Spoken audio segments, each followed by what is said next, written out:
should be played at high volume. This should be played at high volume. This should be played at high volume. Preferably in a residential area. The following thoughts on Hoppe Hour do not represent Cox Media Group or its sponsoring. Anything you hear may and will be used against you. Thank you. Voted as best local podcast in Tampa Bay by the Creative Loafing. You're listening to Hoppe Hour. What up? What's happening? This is Hoppe Hour. I am your host, Ryan Hoppe. And on the phone line is a guy I've known for about 3 years now, is comedian Chad Zumock, who will be featured May 12th on Gotham Comedy Live, as he is right now driving up to New York City to be featured on AXS-TV. What's up, dude?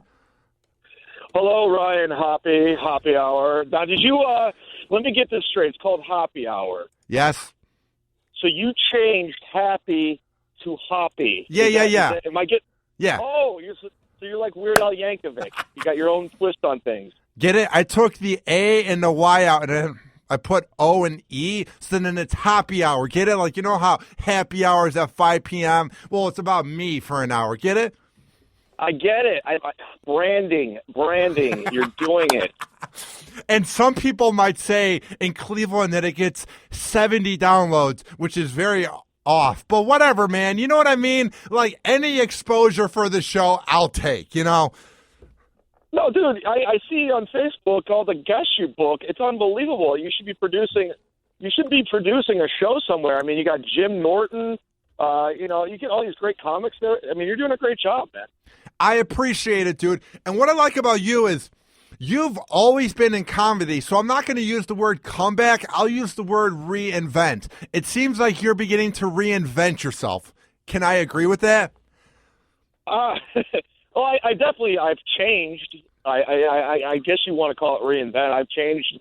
I'm a lot different than what I was 3 years ago as a comedian, and more importantly, as a person. So, go ahead, use reinvent. That sounds awesome. Sounds like I'm important. In what way have you changed as a person over the years? Well, I've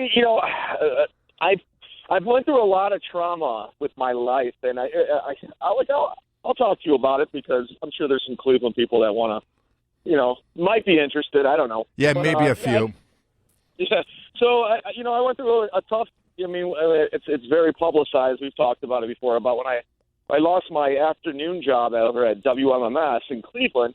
It was a very hard, difficult time for me because, I was facing a legal situation. My whole world just got flipped upside down, and it was, it was in the public eye. So everyone was weighing in on it from both sides. There was friendships divided. There were people, there were a lot of rumors that weren't true, and I just never had that type of exposure to anything, good or bad, and it was overwhelming. And I was going through a tough time, man, and I started drinking more. You would think after being charged with a DUI, you would stop drinking, but no, that I kept going because I was self-medicating. I was depressed. I was so depressed, and I was in shock. I was in trauma. I didn't know how to deal with it. I didn't know how to cope, and luckily I took a plea bargain on that. And the only reason I did that is just because I didn't have any money. The court systems just take so much of your money, and I was in a bad spot. So I went through a difficult couple of years, and I'm happy where I am at today. I'm very fortunate, and I'm very grateful because I had some amazing people step up. And they're like, Zumock, you're throwing your life away. You need to get your shit together, and you need to focus. And they helped me, and I went to rehab for 60 days. I don't know if I ever told you that. I never knew that. Yeah, well, I didn't really talk about it at first because, I'm not on the radio anymore. So and now when I talk about stuff on stage, I want to make it funny and not sad. So now I'm talking about it on stage, and I'm comfortable with it because it saved my life. I was killing myself. I literally was killing myself, and I learned a lot about my problems. I learned about dealing with the trauma, the depression. I had a brother who was 9 who was killed. I've talked about it before, but a car ran him over, and I realized I never properly dealt with that. And I come from an abusive household, so I got my I got my ass kicked all the time by a stepfather. Never dealt with that. And it just made sense in my behavior and how I was going out, talking to people, interacting with people, my relationships. They were all, I grew up in, okay, best analogy I can use. I was trying to run a marathon with a broken leg. And I had to stop, go get physical therapy, let it heal, and learn to walk again. That makes sense. What I like about you, too, is you then just put all your negative energy into comedy, which is the same thing I do. My dad passed away 15 months ago. My cat of 17 years passed away last July. I've gone through medicine changes. I got fired from a dream job that I thought at the point was one in Cleveland. I've had all this happen in the last 18 months. So I put my heart and my soul into my show, which it seems like is the same thing you do. Wouldn't you agree that fighting adversity sometimes leads to the best content? Well, yeah. What's funny is I was having moments of clarity during my depression, but I would do well and I'd fall back down. Me too. Take 2 steps forward and I'd take 20 steps back. So I really had to go away and get my head together. And I've never been medicated, like with medicine. So I'm taking Lexapro right now, and it's because there's chemicals in your head, and they do. I'm not a doctor, so I don't know what the hell half of this stuff does, but game changer, Lexapro, dude. I tell you what, I wish I would have known about this when I was a kid because it's changed my life. This medicine, dude. I used to take that. I have taken 30 pills in my life. I was a test rat as a kid trying to figure out how to help my ADD, my ADHD, and my bipolar. And now I take Klonopin, and I would say I'm at an all-time high where I feel confident about myself. Isn't it amazing how you can take one little pill, drink the water in the morning, and then all of a sudden you're a new man? And, I never wanted to be dependent on medicine, and I always kind of frowned upon it, like I don't need that, whatever. But yet then I go drink a bottle of Jaeger or a bottle of vodka, no problem. No problem. So, no, but I started taking, go to counseling and taking Lexapro, and obviously stopping drinking was huge because I was pouring depression on my depression. I was just constantly in a state of depression, and I didn't realize how bad. My head was marinating in vodka, so I was just toxic. I was completely toxic, and looking back on it now, I just can't even believe where I was and where I'm going. And one of the silver linings is you were saying how you put all your energy into your podcast. I didn't really work all that hard I worked hard on my old radio show because I was really wanting to make that a good thing. I wanted to be something I was proud of. But I never really worked at my stand-up. I just kind of did it. I'd do it every now and then. And then I read an article on Chris Rock about when Chris Rock got fired from Saturday Night Live. He had nothing going for him. No movies, no agent, nothing. So what he did is he went he dove into stand-up comedy and every day just grinded open mic after open mic, show after show, writing, only hung out with comedians. And then he came out with a special, Bring the Pain, which is probably one of the top 10 comedy specials of all time, in my opinion. And it changed Chris Rock from that day forward. So I kind of took that story and applied it. I went right back into stand-up. I started writing again. I started taking it serious. I was going on stage sober for the first time in, 12 years, and it was just it was a game changer. It really changed everything. I think, Chad, I've been meditating lately, going to the beach, trying to figure out who I am as a person. I truly believe during my time at Rover's Morning Glory that I was an alcoholic. Every weekend I was getting blackout drunk, and that led to my firing, which I've talked about. You can read about it on Reddit. My point is, wouldn't you agree that when you reach the lowest of the low, getting a DUI and then getting fired from MMS, me getting drunk on St. Patrick's Day and then getting fired from WMMS, it's weird how when you get fired from that building, it makes you realize what you need to do with your life. You know what I mean? Well, looking back on it now, I can honestly say with, clarity and a good, healthy state of mind that it just wasn't a healthy place to be. At the time, you think you're happy, but you're really not. And I didn't realize how miserable I was in my work experience. I really am over it. I can't explain to you how much I don't care. I just don't care. I know a lot of things have been said. It's so behind me. But going back to your point, you're young, man. You were a young guy, so you're still trying to figure it out, not just career-wise, but just life. So that just wasn't a good fit for you. It was very toxic, and it's sad that you were taking advantage the way you did. But you learned something. I mean, like you said, you're in Tampa. You're in a better market. I mean, there's girls everywhere in Tampa. Mike Keltis show is. If you ask any comedian in the country, they love Mike Keltis show. So he has such a good reputation. It's a good station. So you never look back, dude. You're doing exactly what you need to do. Now, Mike Calta, Rob, Mike Olivero, my boss for promotions, the various other people here at The Bone and in promotions have taken me under my wing and have given me a second chance. With you, man, who have been some people that have helped refuel the fire in you and have helped this new persona of Chad Zumock over the last 2 years? I mean, I'll shout it from the mountaintops. Jim Florentine has been my big brother. That guy has done so many amazing things for me. He's never given up on me, and we've gotten closer as friends, not just coworkers. We're like really good friends now, and that guy's he's just a good human being, a good dude. But I got some good friends in my life. The cool thing about when I left my old job is it was a good way of cleaning the closet and getting rid of people.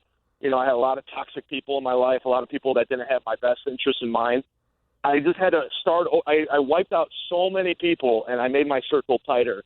And it was, and it's great. It was the best thing for me because I had a lot of people who like me for a certain reason, or I can get them something, or I can help them out some way, or just people there were a lot of opportunists when I was down, and people want to pile on because they want to feel a part of something, and they just people will manipulate the truth, manipulate perception of someone, and that's what was happening, and it was an ugly period. But again, I have good people in my life, and honestly, I don't care what anybody else says about me. You can't think that way. Now, if Jim Florentine had a problem with me, that would hurt. If somebody like super talented, like Howard Stern, had a problem with me, that would hurt. Yeah. Anybody else, I don't care. You know what I'm saying? Unless you're like if you're a close friend and you have a problem, that's going to stay. But if you're just some internet troll or some idiot who's jealous and just wants to hurt people, it doesn't matter. And what I have come to realize, too, is the people that matter in life are the people that are real and the people that admit that they have skeletons in the closet and the people that are original and don't take material in the way that you should keep your circle small. You know what I mean? When I first went into radio, I wanted everyone to know who I am, and that's sort of happened. But isn't it weird as you go along in your entertainment career, you learn that you need to watch your back 24/7? Oh, I mean, yeah, I've learned so much, good and bad. But I also realize I don't want to be on a reality show, if that makes sense. Yes. I believe in the art of stand-up, the joke structure. I believe in originality. I believe in trying to push boundaries and do something different. I don't like when people just parrot something or steal something or take something and just, I want original content. Like Prince just died. Prince was one of the most, the guy was a pioneer. That guy revolutionized style, music. He pushed boundaries. And there's a reason why everyone's mourning him right now. There's a reason why his songs right now are like being downloaded left and right more than any other music out there, is because this guy was just so original and he was so talented. And, that's what I want to do. I want to inspire other people with my art, which is stand-up. It sounds silly because it's dick jokes, but I really, if you listen to some good stand-ups like Dave Attell or just some really Louis C.K., I mean, these guys are just really on another level, and I want to be there someday, and that's what I want to do. I think comedians are some of the most underlooked people in entertainment. It takes balls to go in front of a crowd, and it takes years of practice to even get decent at it. I don't think comics get enough credit, if it's dick jokes or if it's not, to go up there and make people laugh, And it seems like it's an easy thing to do, just jump on there and tell jokes, but as I go, I'm in my 13th year now, and I'm just getting started because I wasted a lot of years because when I initially got into stand-up, I just thought oh, this is fun, man. Because I want attention. I want to meet girls, and it just seemed like cool. And I was living in L.A., and I didn't put the necessary work you had to do to be a good stand-up. If you really want to be a good stand-up, man, you're going to get on stage every night. You're going to write every night. I was just kind of half-assing it, and I was getting a lot of great gigs just on my personality and just people I knew. So now I feel like I really want to put the work in, and that's what I've been doing the past year is putting the work in, not just with my stand-up, but just me as a person, because I feel like, I was in a bad place, and, I'm almost living the life of a diabetic. I got to continue to practice my steps. I got to continue to do, these fundamental things in my life to move forward. Right now, you are driving up to New York City to be on Gotham Comedy Live on AXS-TV. Some of the things you're going to say up there, are they going to be related to your latest comedy CD, Reckless Operation? You're such a professional, Ryan. I try. Yeah. Well, I'm going to be staying in New York all summer. I went through another thing that I don't talk about publicly is my mom had breast cancer, and it was a really tough time in my life and my mom's life, and I was in a weird spot. We weren't really necessarily that close, and I was wrestling with these demons from when I was a child, and now I'm in a position where I have to take care of her when she wasn't there for me when I was younger. So it was a tough period, but ultimately it makes you forgive and forget and move forward. And, because I realize as tumultuous and crazy as my relationship has been with my mom, and at times abusive, she is my mom. So that's one of the reasons I was like, why are you in Cleveland? Why in Cleveland? Is just because I kind of had to be there, But now she's in remission. She's doing well right now. She has to go back for a couple tests. But I want to kind of stay close, but I kind of want to leave. So I'm going to stay in New York all summer and just work from there. And I got some cool opportunities and some stuff I'm working on. By the way, I never answered your question. I just started go ahead. But yeah, what am I going to do on stage for my parents? Yeah, it's just some stuff I've been working on. I've been trying. I can get on stage every night to figure out what. Cause I got, it's my first TV appearance for stand-up comedy, and it's 4 comics, Norm Macdonald's hosting, and I want to have it be the best representation of who I am and what I want to put out there. So I'm just trying to figure it out. So I'm definitely talking about, the craziness, getting the DUI, being drunk and out of my mind in a Kohl's department store. So I talk about all those experiences on stage and, growing up, single-parent household. I just kind of want to present me. This is what I am. I'm not perfect. I'm kind of an idiot, but I'm forthcoming, I'm honest, and this is what it is. So what happened when you went to Kohl's? Because they got put on blast on the radio, and I thought it was weird in the fact that it just came off obsessive. You know what I mean? Oh, it was obsessive. And the sad part is I had been talking about it on stage. Yeah. And it happened months prior, and I was talking about it on stage, but it was still a pending legal situation. Yeah. But that was I guess you would say it was my bottom. I was in a bad spot, man. I was relapsing. I was drunk, and this is the story. I was in a Kohl's department store. First of all, I don't even know how I got there. Are you serious, dude? I was I was on a 3-day bender of just booze. It was just, I was Johnny Manziel. I was Manzielling it up. You were the Johnny Manziel of Cleveland comedy, some might say. I have empathy for that guy. I know he brings a lot on himself, but that guy's a lost dude right now. He's scared. He's an alcoholic. It's gonna end really bad if he doesn't get help. Luckily enough, I had some people in my life to help me get me back on my feet again. But I understand where he's at. The guy's, he's blowing his life away, and that's what I was doing. And I was just on a 3-day bender. I was in a Kohl's, and I was just like, I'll talk about it now because I don't give a shit. I've been talking about it on stage. So when what's his head brings it up, I'm like, yeah, no shit, dude. What's his head? I love that. What's his head? I don't care about that guy, and Trust me, he's got way more things to worry about than what I'm up to. So what happened? So I'm drunk, and in my mind, I'm like, I need a blender. And this is the sad part. I have $150 in Kohl's cash. Kohl's cash on my wallet. And in my weird, fucked up state of mind, I was just like, I don't know if it was the word ninja. I don't, but I was just like, I'm gonna just take it. I'll save this Kohl's cash, and I'm just gonna walk out the front door with this blender. And oh my God! So what happened when you walk out of Kohl's taking the blender? Yeah. Do they see you immediately? Does the alarm go off? What the fuck happened?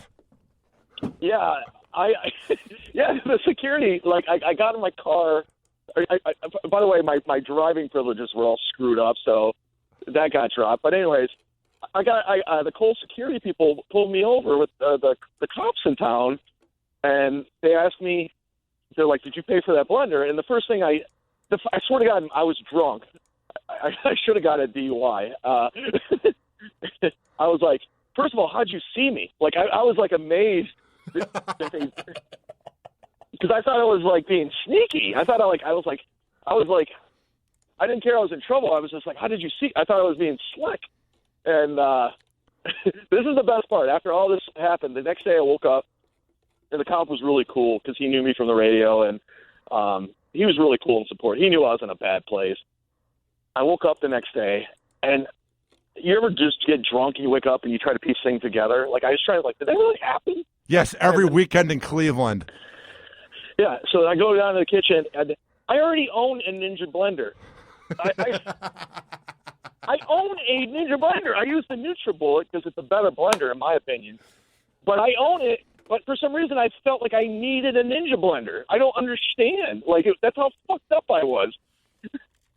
Dude, that is quite the tale. And what I love, too, was being put on blast on the radio at first made you look bad, but you just used it for material. It worked out for you in the end, you know? Well, there's more. I don't want to talk too much about it because I'm consulting with. I have my high school friend. He handles defamation situations, and there's a lot more going on, way more than I can even speak of. Yeah. So, I know what you mean. I don't know what direction, but a case is being built, and so I'm just going to leave it at that. And I don't know. All I'm going to say, just whoever is trying to do things to me, you might want to put your. You might want to put your interest elsewhere. That's all I'm going to say. Isn't it weird when you get tweets? Now, when I get talked about on the radio, it's a lot less mean because I don't have that many skeletons in the closet like you. But isn't it weird when you wake up in the morning and you see the tweets and you're like, oh, I'm being talked about on the radio? Isn't that just odd? Well, what's odd is like I don't even listen. So I get notified via social media or something. But I got to tell you, with a couple of idiots, everybody was really cool, and they're just very dismissive of. I mean, people can see through bullshit, and they saw right through what he was doing. He's a mean-spirited person, and they know. I mean, it's just obvious the guy's fucking jealous or something. Like the guy has issues. Hey, man, my name's Chad Zumock. Google me. Who gives a shit? Look up anything on me. Everyone should be scared of the big bad Chad. Here he comes. No, I'm not even big and bad. I don't. I'm not hiding shit. I just told you I stole a Ninja blender. Who gives a fuck? Like, what do you want? Like, I'm not the guy hiding stuff. I know what you mean, man. So what I want to ask you now is this. How focused are you for your gig? No, it's AXS-TV. No, it's cool, man. Mark Cuban owns that network. It's on all the cable providers, and it's like if you're a comic right now, it's like what everybody wants to be on. It's like the hot show. Back in the day, it was Comedy Central's premium blend that, like everyone kind of debuted on. Tosh, Judith Freelander, Dane Cook. It was always hosted by like a big name. Well, this is like kind of the same thing, but it's on a different network, and no, I'm excited that I got asked. I mean, it was really cool, and it's just I'm getting contact by representation, and I always loved Artie Lang, I talked about that, a comic on the radio. Like, I always wanted to be a comedian on the radio, like Jim Norton, who you had on your podcast. Like, I really, but that industry, man, like, I don't even know if I even would want to go back to it. It's just, I'm in my zone when I'm with comedians. I'm in my comfort level, but it's just, maybe I just had a bad experience, but. Make something of your podcast. Podcasts are the next up-and-coming thing. You have connections in the business. You know people. Make Sit Down Zumock a name for itself, dude. I mean, I get a lot of downloads. It's just so much work. Like, I see what you're doing with your podcast. Like, I have so many things going on, like 2 more projects. It's just, it's hard to maintain, call someone, hey, you want to be on the podcast? And I don't like doing solo. Like, I've done it. It's just not fun. I always enjoyed interacting, having conversations like this, you know, possibly an interview. I have them. I try to release a new episode every Monday, but the last 2 weeks I haven't been able to do that, but I got some stuff coming. Yeah, definitely. It's just, and I don't think I want to work for like a corporation again, because it's just, I mean, it's not fun. Yeah, I know what you mean. And I get to pop on the Bob and Tom show every now and then, and they're so good, the comics, and they're so nice to me that's good enough. I'm cool with that. So how did you get that position every once in a while to sit in when Bob would be on vacation and now he retired? How did you get that foot in the door with the Bob and Tom show? They just kind of liked me. It wasn't even like, I know like Roy Wood Jr., who's on The Daily Show, has done it a few times. So they have people guest host the show now, and it's kind of a rotating chair, and It's like I'd say like a group of 10, and I'm just one of the guys, and it's cool.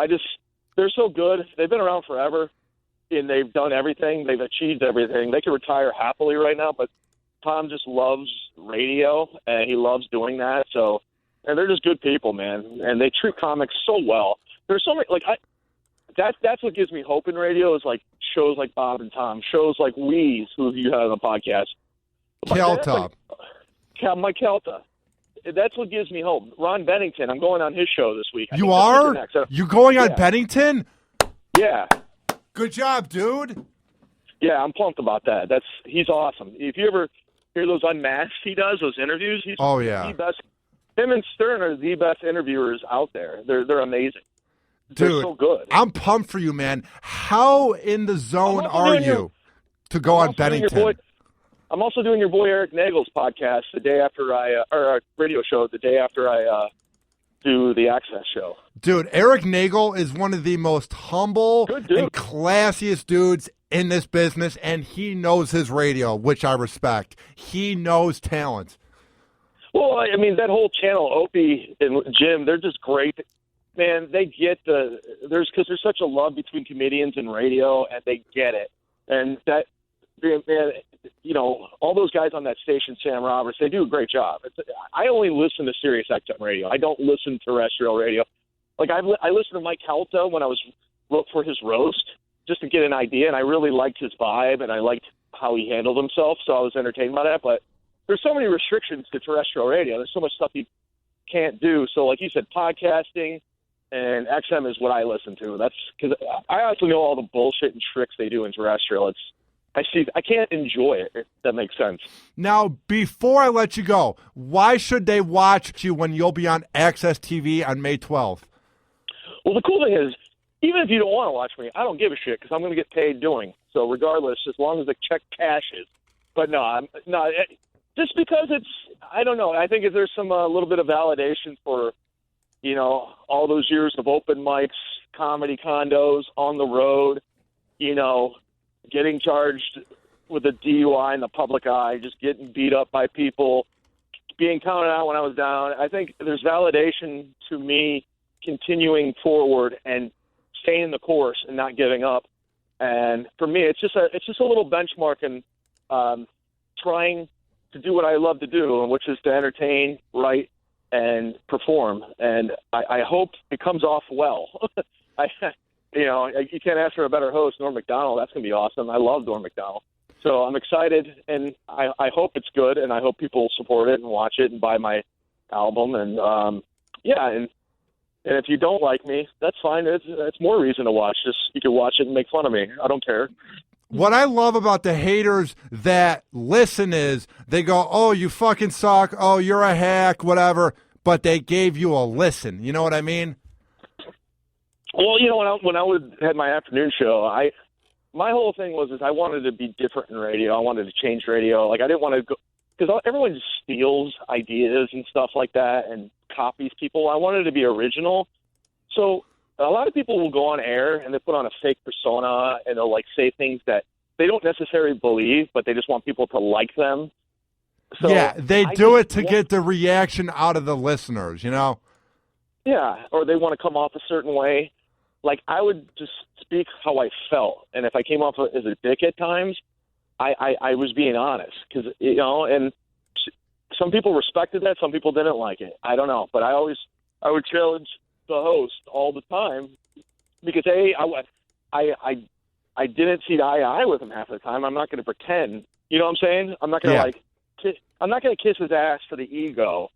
So if I don't agree with something, I'm just going to challenge it, and I never back down. And regardless of what you thought, I'm assuming a lot of people from Cleveland are listening to this, so they'll probably know what I'm talking about.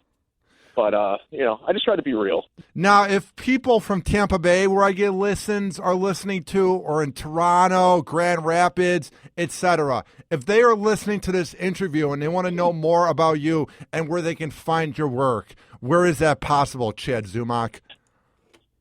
Follow Ryan Hoppe because he'll be tweeting it out every 5 seconds. You need to retweet this too, dude. No, I want to get down to Tampa, man. I want to get booked at the Improv or Side Splitters because I'd love to come on Cal's show. I mean, actually, you know what? I might as well plug something. You're Mr. Rob Gargiulo. I said that right? Rob Gargiulo. Come on, bro. Gargiulo. Rob, he's Mike's producer, does an extraordinary job on that show. He's going to be doing some shows with Florentine and I this weekend. We're going to be in Daytona Beach at the Bonkers, doing 2 shows there. And then we're at the Comedy Zone in Jacksonville, and Rob's coming out to do spots. And dude, he's all in. He's all in. He's putting in the work as a comic. He's doing exactly what you're supposed to do. He has a unique voice. He's like me. We love radio, we love comedy, and he's on the perfect show to do what he does. And I said, dude, you should get on those stages, man, because guess what?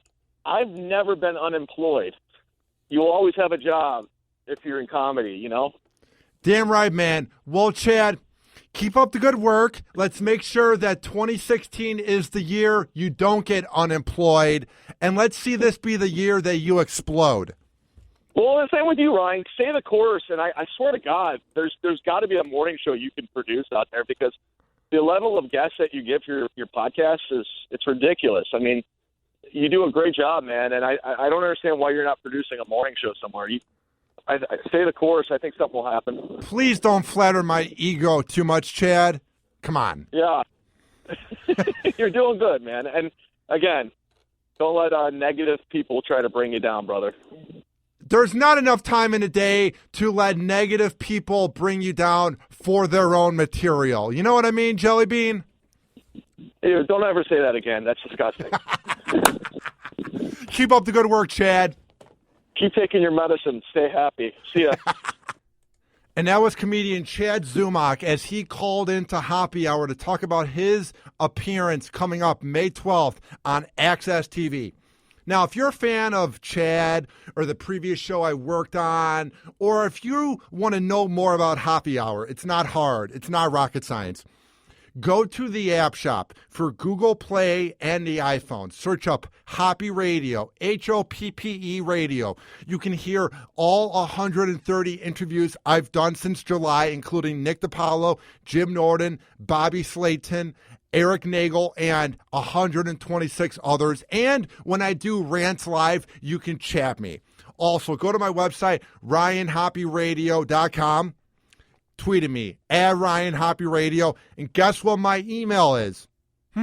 It's RyanHoppeRadio@gmail.com if you want to be a sponsor or you want to collaborate and whatnot. This has been Hoppe Hour. I am your host, Ryan Hoppe, saying peace out, and I appreciate you listening. Hoppe Hour. Hoppe Hour.